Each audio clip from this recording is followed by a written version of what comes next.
Siguro nagkulang din kami sa hustle, or na-out-hustle kami nung Lasal. Kaya siguro, yun, sila nanalo.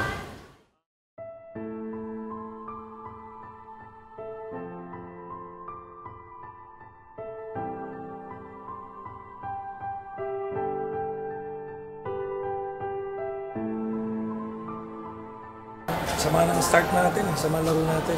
Bawi na lang.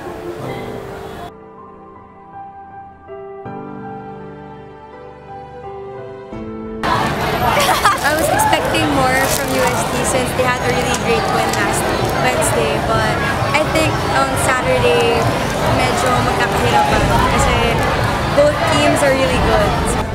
Masasabi ko lang para sa game mamaya na sana galingan talaga ng Tigers kasi yung 6th man na support nila sobrang dami talaga, and alam ko na gagawin nila yung pride, puso, and palaban attitude na sinasabi talaga ni Coach Pido. So go Tigers!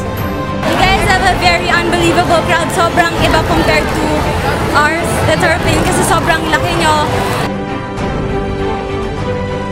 Sobrang na-express yung pagiging Tiger nyo or tama siya. So super proud kayo as being a student of that school.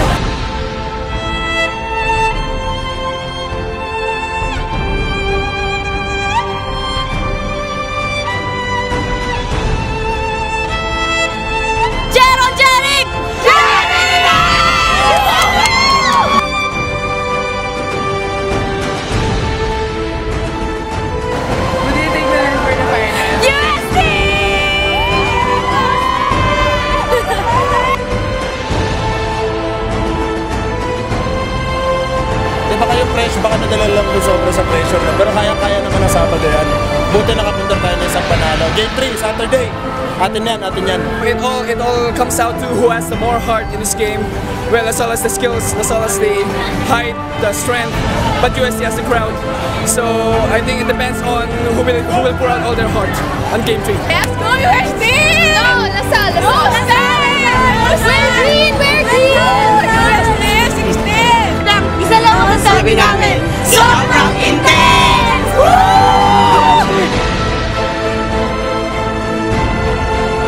Babalik sa Espanya ang bola!